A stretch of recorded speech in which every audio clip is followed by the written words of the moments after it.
May I come in, sir? Good afternoon, sir. Good afternoon. Thank you, sir. बैठिए। बिना अपना नाम बोले जी सर। अपना परिचय दीजिए।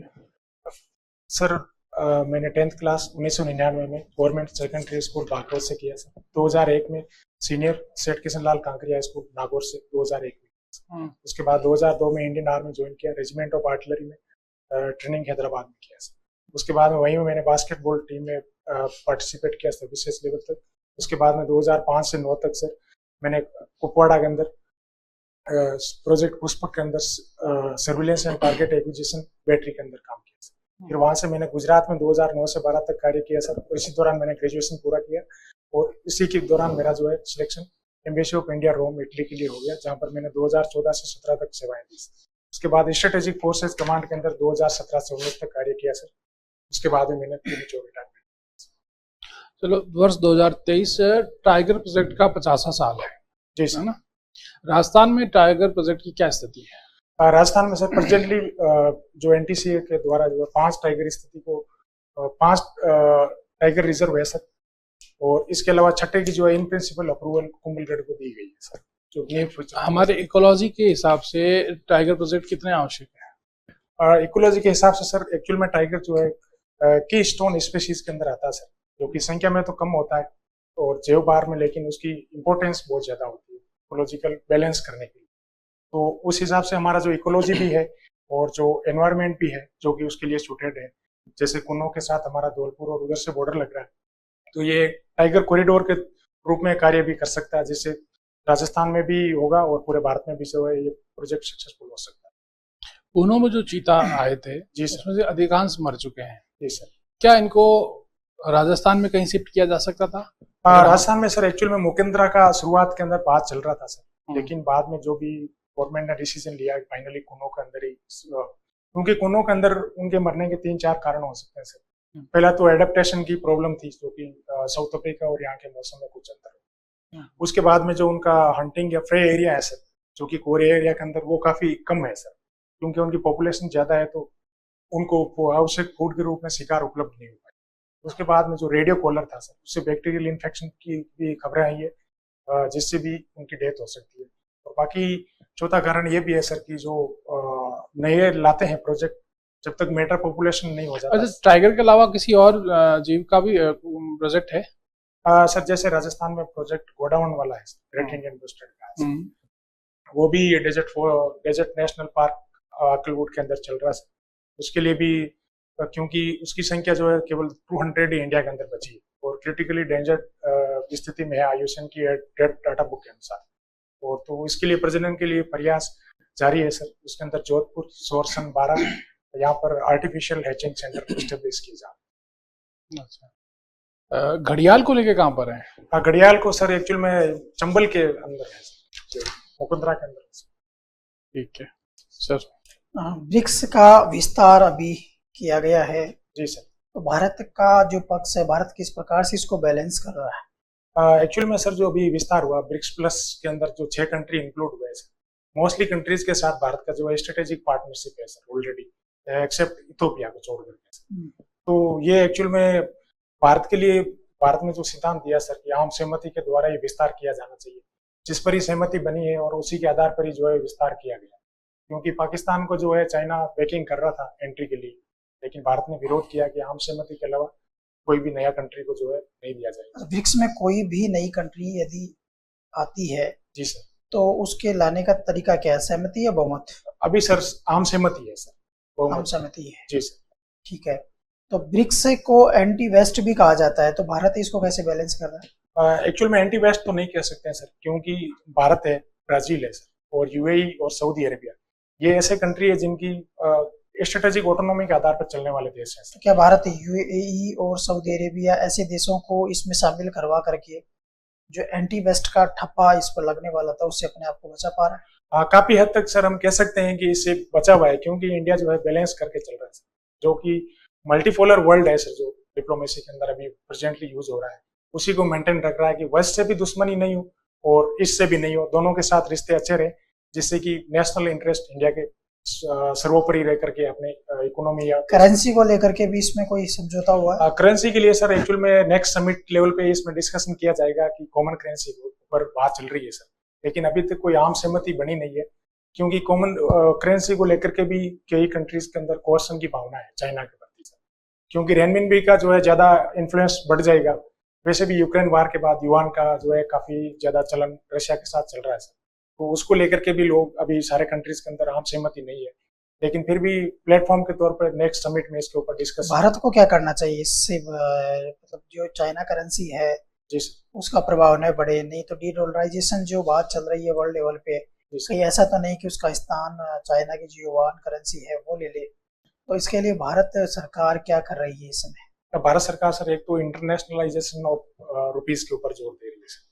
अभी जो है 22 से 23 कंट्री के साथ वोस्त्रो और मोस्त्रो अकाउंट है सर, जिसके अंदर भारत की तो एक प्रॉब्लम भी है, आपको यदि पता हो तो। जी सर, जैसे रशिया के साथ करेंसी में व्यापार किया और देश, तो वो देश कह रहे हैं कि हमारे पास तो बहुत सारी इकट्ठा हो गया, आप इसको ले लीजिए वापस, तो उसमें भारत क्या स्टैंड है? भारत क्यों नहीं इसको बैलेंस कर पा रहा है? बैलेंस सर अभी यदि इंटरनेशनली रिकॉग्नाइज हो जाएगा सर ज्यादा कंट्रीज के अंदर, और जितनी डाइवर्सिटी होगी तो रशिया भी उन कंट्री के साथ कुछ व्यापार कर रहा होगा तो उनके साथ वो पेमेंट कर सकता है सर। तो ये मैकेनिज्म अभी इंसेप्शन स्टेज पर है सर, लेकिन हो सकता है आने वाले दिनों के अंदर जो है इंटरनेशनली जैसे युआन वगैरह का जो 5 बास्केट के अंदर है सर करेंसी, इंडिया का भी रुपीज शामिल हो जाएगा। आपने कुछ देशों के नाम बताए जिनके साथ भारत करेंसी को लेकर के कर रहा है, 22 देश लगभग बताए आपने। जी सर, कोई 5-7 देश बड़ी बड़ी बता सकते हो? सर सिंगापुर, यूएई, इसके अलावा मॉरिशस, मेडागास्कर और बाकी तो यूपीआई सिस्टम भी भारत ने किसी के साथ किया है? यूपीआई के सर एक्चुअल में सिंगापुर के साथ है और अभी हाल ही में यूएई के साथ किया। यूपीआई से क्या फायदा होगा भारत को? यूपीआई से सर की इंटरनेशनल रिमिटेंस जो भेजते हैं सर, उनको एक तो बाकी फॉरेन कंट्रीज की करेंसी में भेजने के लिए ज्यादा अमाउंट पे करना पड़ता है सर, उसको फ्री ऑफ कॉस्ट भेज देंगे और एक ईज ऑफ एक्सेस रहेगा उनके लिए भी सर रिमिटेंस आने के अंदर। सी लेवल पे जो स्ट्रेटजिक भारत की स्ट्रेटजी है वो किस तरह से भारत अब चेंज कर रहा है, क्या चेंजेस आपको देखने को मिल रहा है? चेंजेस सर सबसे इम्पोर्टेंट तो चाइना की सर जो इंडिया ओशन के अंदर जो असर्टिवनेस आ रहा है उसको काउंटर करने के लिए सर जो गार्लैंड ऑफ पल्स वाली स्ट्रेटेजी अपना रखी है, जिसके अंदर की हम साउथ चाइना सी से लेकर के जिबूती तक अलग अलग कंट्रीज के अंदर पोर्ट बना रहे हैं। क्या डीप सी मिशन भी भारत के द्वारा कोई लॉन्च किया है? Deep sea mission sir actual में जो पॉलीमेटेलिक नोड्यूल्स है सर, जो इंटरनेशनल सी होता है सर, जो 200 नॉटिकल माइल से होगा, उसके अंदर 75,000 किलोमीटर का एरिया भारत को अलॉट किया गया है सर इंटरनेशनल सी बेड अथॉरिटी किंगस्टन के द्वारा। मेरा लास्ट क्वेश्चन, आप क्यों मानते हैं कि आपकी वीकनेस कुकिंग को, आप अपनी वीकनेस क्यों मानते हैं कि आपको कुकिंग नहीं आती है? क्योंकि सर मैं इसको ऊपर काम करके मतलब सीख नहीं पाया कुकिंग करना सर। प्लीज। एम्बेसी और कॉन्सुलेट में क्या डिफरेंस होता है? सर एम्बेसी एक्चुअल में मेन ऑफिस होता है जो कि देश का रिप्रेजेंटेटिव होता है और वो राजधानी में होता है, और कॉन्सुलेट उसका सबऑर्डिनेट ऑफिस होता है जो कि दूसरे बड़े देश के बड़े शहर के अंदर होता है, जो कि मोस्टली इकोनॉमिक पर्पस के लिए। कुछ देशों में तो हमारे भारत के राजदूत होते हैं। जी सर। और कहीं पर हाई कमीशन होता है। जी सर। क्या है दोनों में डिफरेंस? दोनों में सर जो कॉमनवेल्थ कंट्रीज है सर, वहां पर तो हमारा रिप्रेजेंटेटिव हाई कमिश्नर कहलाता है और बाकी कंट्रीज के अंदर एम्बेसडर कहलाता है। कॉमनवेल्थ कंट्रीज कौन से थे? कॉमनवेल्थ कंट्रीज वो है सर जो कि ब्रिटिश क्राउन के अंडर में कभी न कभी गुलाम रहे हैं और मोस्टली उनके अंडर रहे हैं। 71 कंट्रीज प्रेजेंटली है सर। तो अब हम आज भी इस गुलामी का जो एक सिरमौर है उसको अपन सर पे लेके क्यों घूमते हैं? कॉमनवेल्थ का कॉन्सेप्ट खत्म क्यों नहीं कर देते? याद दिलाता है हमें कि हम रहे हैं कभी न कभी गुलाम, और हमने एक यूनियन और बना रखा है कि गुलामों का यूनियन। जी सर, ऐसी बात नहीं है सर, क्योंकि ये एक्चुअल में हमारे को प्लेटफॉर्म प्रोवाइड करता है सर, और बातचीत के लिए भी और स्पोर्ट्स के लिए भी, जैसे कॉमनवेल्थ गेम्स वगैरह होते हैं तो स्पोर्ट्समैन को भी आगे बढ़ने का मौका दे रहा है। और बाकी धीरे धीरे हम लोग जो है कॉलोनियल माइंडसेट वाले या कॉलोनियल जो रूल्स है उनको धीरे धीरे रिवाइज करके पार कर रहे हैं।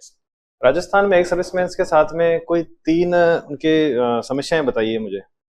राजस्थान के एक्स सर्विसमैन में सर सबसे इम्पोर्टेंट तो है जब कोई भी शहीद हो जाता है उसके बाद में विडो के साथ जो भी डॉक्यूमेंटेशन वगैरह होती है सर, उसके अंदर उनको जानकारी नहीं होती है क्योंकि मोस्टली इलिटरेट। उसके बाद में उनको जो मॉनेटरी बेनिफिट मिलते हैं सर, उनको लेकर के भी कई बार परिवार के अंदर विवाद हो जाता है सर। और उसके बाद में मोस्टली डिस्ट्रिक्ट से दूर है तो उनको कैंटीन फैसिलिटी वगैरह भी सर मिल नहीं पाती। चलो ठीक है। हाँ, अपने राज्य सरकार की वर्तमान में चल रही कोई 3 योजनाओं के नाम बताइए जो वर्तमान में रनिंग में है और पब्लिक वेलफेयर की है। सर सबसे इम्पोर्टेंट तो सर यूनिवर्सल हेल्थ कवरेज के लिए सर चिरंजीवी योजना है सर। क्या उसके नाम है बाद पूरा? मुख्यमंत्री चिरंजीवी स्वास्थ्य बीमा योजना सर। और उसके बाद में इसी का ही एक पार्ट है सर जो कि स्वास्थ्य दुर्घटना वाली योजना है सर, जिसके अंदर 10 लाख तक का प्रोविजन। इसके बाद में स्वास्थ्य शासन विभाग की सर इंदिरा रसोई योजना और इंदिरा गांधी शहरी स्वरोजगार योजना। ठीक है। एक अन्नपूर्णा फूड पैकेट योजना, जी सर। ये भी अभी स्टार्ट की है। जी सर। कौन पात्र है इसके अंदर और क्या प्रोविजन है इसमें? इसके अंदर सर एक्चुअल में जो NFS एक्ट के अंदर सर जो सोशियो इकोनॉमिक कास्ट कैंसर्स के ऊपर जो लाभार्थी थे सर उनको शामिल किया गया है। और इसके अलावा जो कोरोना काल के अंदर जिनको लाभार्थियों को कुछ मॉनेटरी सहायता दी गई है उनको बाद में और ऐड किया गया है। और ये 15 अगस्त 2023 को लॉन्च की गई है सर। वर्ल्ड मैप पे अगर देखा जाए, सॉरी सर, वर्ल्ड मैप के हिसाब से जी सर, इंडिया काफी चीजों पर इकोनॉमिकली बड़ा बेहतर हो गया है।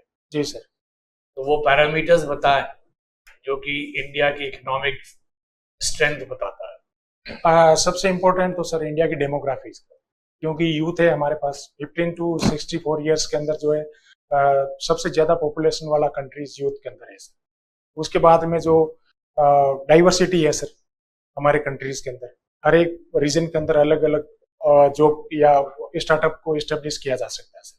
उसके बाद में डेमोक्रेसी है सर, जिसके अंदर की सारी भी कंट्रीज जो भी निवेश करता है उसको डेमोक्रेसी के तौर पे सबसे इम्पोर्टेंट मानता है सर। उसके बाद में भारत की जो लोकेशन है सर, जियो स्ट्रेटेजिक लोकेशन, क्योंकि भारत जैसे आर्क पे रहता है सर जहाँ पर हमेशा एक तो डेमोग्राफी रहती है, एक क्रूड ऑयल का भी रहता है और एक इनस्टेबिलिटी भी बनी रहती है। तो इन सभी चीजों को देखते हुए भारत के अंदर जो है सबसे ज्यादा मतलब होने की संभावना है। इंडिया के बैकग्राउंड में देखें जी तो सर। राजस्थान भी काफी चीजों में सबसे अग्रणीय है या नंबर 2 पोजीशन पे। जी सर। तो वो इकोनॉमिक पिलर्स कौन कौन से हैं हमारे? हमारे सर रेवेन्यू जहाँ से जनरेट होती है। रेवेन्यू सर सबसे इम्पोर्टेंट तो क्रूड है सर, जिसके अंदर हम सेकंड नंबर पे है सर। और बाकी हमारा GSDP भी अभी 11.04% के हिसाब से है, जो कि पूरे भारत में सेकंड नंबर पे है सर। और इसके अलावा जो हैंडीक्राफ्ट्स है सर और इंजीनियरिंग गुड मतलब इंजीनियरिंग उत्पाद है सर, उसके अंदर भी है। और हस्तशिल्प और टेक्सटाइल और जेम्स एंड ज्वेलरी, ये सारे है सर जिसके अंदर। जेम्स एंड ज्वेलरी आप बोल रहे हैं अभी? जी सर। आप मुझे बताएं, ज्वेलरी में 24 कैरेट गोल्ड जो है वो प्योर गोल्ड होता है, जी सर। पर उसके आभूषण नहीं बनते। क्योंकि क्यों? सर सॉरी सर, इसके अंदर सर एक्चुअल में सॉफ्टनेस होता है सर सोने के अंदर। तो जो भी आभूषण बनाया जाता है सर वो मोस्टली 22 कैरेट का है। 22। जी सर। आपने एक सुना होगा हॉलमार्क UID, जी सर। ये क्या होता है?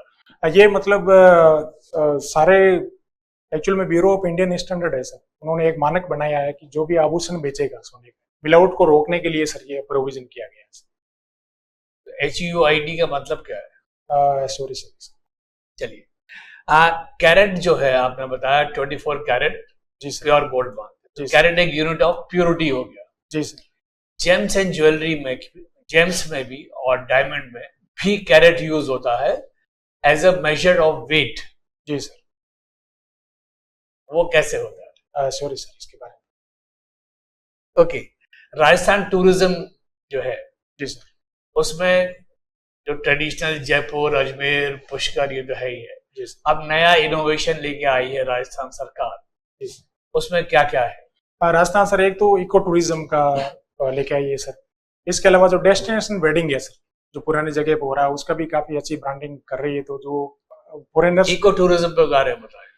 इको टूरिज्म का सर एक्चुअल में जो पारिस्थितिकी तंत्र है सर, जैसे 5 टाइगर रिजर्व है सर, 3 नेशनल पार्क है, इसके अलावा जो हमारी अरावली है सर, इसके अलावा जो डेजर्ट की विविधताएं है सर, तो इन सारों के अंदर और बाकी जो जियो हेरिटेज साइट्स है सर, इसको सारों को मिला करके हम जो एक अच्छा टूरिज्म का इकोसिस्टम। कैंपिंग, बोटिंग और वाटर स्पोर्ट, इस पे क्या क्या है?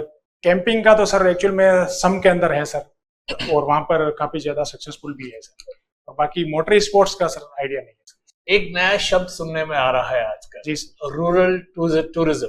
जी sir. What is that? Rural tourism में ऐसा है कि सर जो विदेशी पर्यटक हैं सर, जो गांव की संस्कृति को या गांव में ही रह करके अपनी संस्कृति को जानना चाहते हैं और खान पान सब चीजों को अवॉइड, इसके लिए राजस्थान सरकार ने जो है पेइंग गेस्ट या रूरल टूरिज्म का भी पॉलिसी को लॉन्च किया है। इकोलॉजी की बात कर रहे थे आप, तो इंटरनेशनल सीन आपका और इंटरनेशनल रिलेशंस के बारे में आपको आइडिया रहता है। जी सर। अभी फुकुशिमा न्यूक्लियर प्लांट का पानी छोड़ा जा रहा है। जी सर। क्या कंट्रोवर्सी है? कंट्रोवर्सी है सर कि एक्चुअल में जो ट्रीट करके जापान छोड़ रहा है सर समुद्र में, उसके अंदर जो ट्रीटियम केवल रेडियो एक्टिव है वो भी अप टू द लेवल है कि उसको छोड़ा जा सकता है। और ऐसा आईएईए के जो चीफ है राफेल ग्रोसी, उन्होंने भी कंफर्म किया है, लेकिन चाइना और बाकी जो कंट्रीज है सर उनका विरोध कर रही है और सी फूड के ऊपर जो है बैन लगाया गया है इसको। तो क्या उनके फूड प्रोडक्ट्स जैसे फिशरीज वगैरह है उसके लिए भी वो मना कर रहे हैं? हाँ सर। अच्छा, अभी असेंबली और पार्लियामेंट जी सर। में कुछ बिल्स आए हैं, जी सर। कुछ लॉज बनी है, एक्ट बने हैं। जी सर। तो पहले तो मुझे आप ये बताएं बिल और लॉ में क्या फर्क है, और फिर असेंबली में, राजस्थान के असेंबली में कौन कौन से नए आए? बिल तो सर वो होता है जो कि कोई भी लेजिस्लेचर के अंदर पास करने के लिए प्रस्तुत किया जाता है, और एक्ट तब हो जाए जब राष्ट्रपति उसके ऊपर अपनी स्वीकृति दे देता है। चलिए, आपने ये बताया, मेरा लास्ट क्वेश्चन है आपसे, पाकिस्तान में भी हमारा जैसा ही संविधान है। जी सर। पाकिस्तान में अभी कुछ लॉ बनाई गई है। जी सर। जो कि वहां के प्रेसिडेंट ने मना कर दिया साइन करने से। जी सर। उस कंट्रोवर्सी के बारे में बताएं। एक्चुअल में सर पाकिस्तान ने अभी जो है एक तो ऑफिशियल सीक्रेट एक्ट और एक आर्मी अमेंडमेंट एक्ट, दो रूल पारित किए सर, जिसके अंदर की आरिफ अलवी ने उनके ऊपर असेंट नहीं दी, लेकिन उनके जो नीचे के डिप्लोमेटिक एडवाइजर थे सर, जो आर्मी के ब्रिगेडियर, उन्होंने जो है 10 दिन तक लौटाया नहीं। तो एक्चुअल में वहाँ का संविधान ये कहता है कि आर्टिकल 75 के तहत कि 10 दिनों के अंदर यदि राष्ट्रपति या तो 10 दिनों के अंदर अंदर नेशनल असेंबली को भेजेगा अपने ऑब्जर्वेशन के साथ या असेंट देगा, और नहीं तो बिल जो है पारित कर दिया जाएगा। तो क्या ये हमारे भारत में भी लागू है?